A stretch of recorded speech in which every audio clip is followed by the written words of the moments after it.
Bonjour, dans cette vidéo, nous allons parler des dérivées des fonctions trigonométriques de référence, à savoir le cosinus, le sinus, la tangente et l'arctangente. Nous allons faire un rappel des formules, y compris avec du déphasage, et ensuite nous verrons cela dans quelques exercices.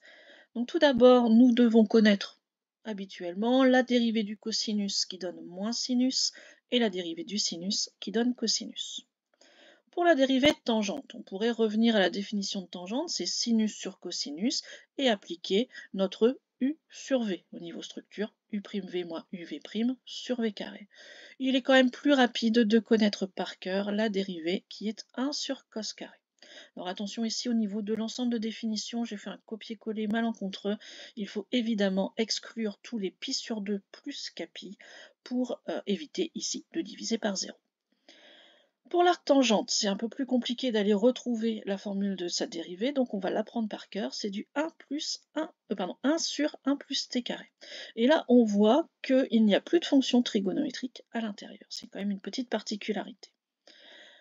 Pour la suite, j'ai fait des fonctions composées avec des amplifications et des déphasages, puisque c'est ce que l'on voit très souvent en physique. On aurait pu s'en passer complètement et ne travailler qu'avec nos formules de base et après dire je sais faire pour une composée. Mais ici, autant apprendre, le oméga va simplement sortir et ensuite la dérivée de cosinus, c'est moins sinus, que l'on va réécrire avec sa parenthèse identique, oméga t plus phi. De la même façon pour le sinus, le oméga sort, le sinus se dérive en cosinus et je réécris mon oméga t plus phi. Pour la tangente, toujours le même principe, le oméga sort, et ensuite je vais écrire donc 1 sur cosinus carré de oméga t plus phi, et le oméga, je vais le passer au numérateur de ma fraction. Enfin, pour l'arctangente, on a souvent des fonctions plus compliquées à ce moment-là, donc j'ai mis l'arctangente de u de t. Mais comme pour toutes les fonctions composées, ce que je vais faire, c'est que je vais sortir ma dérivée, u' de t, et ensuite je vais dériver mon arctangente, donc 1 sur 1 plus, et là je ne vais pas mettre t au carré, mais u de t au carré. Continuons sur quelques exemples.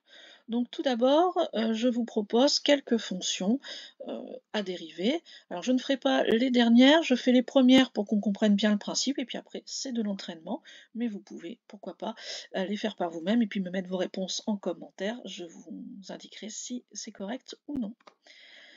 Donc ici, pour la première fonction, f de x égale tangente de 2x, on est donc dans une fonction composée, on est dans du oméga t plus phi, avec oméga qui va valoir 2 et phi qui va valoir 0. On va appliquer notre formule de dérivée, et ici donc 2 sur cosinus carré de oméga t plus phi, c'est-à-dire 2x. Alors bon, il y a un petit passage entre les t et les x, c'est parce que souvent quand on parle de tangente, c'est vrai qu'on a plus en fonction du temps. Mais ce n'est qu'un nom de variable. Ce que l'on peut faire aussi, c'est utiliser la formule de base, f de t égale tangente t. À ce moment-là, on a la dérivée avec juste un 1 au numérateur.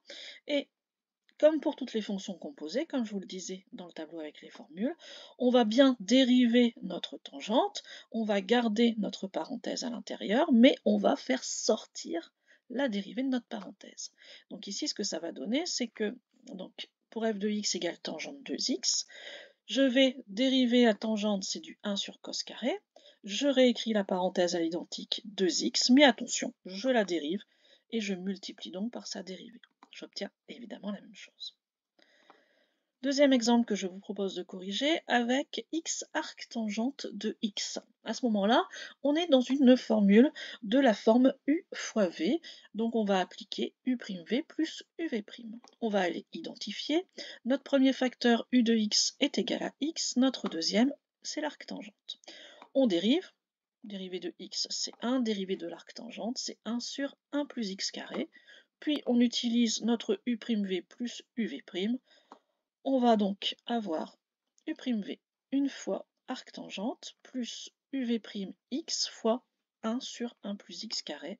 Et là, donc, on a un mélange d'arctangente et de quotient, de polynôme. Donc, c'est un petit peu plus compliqué à aller étudier, évidemment.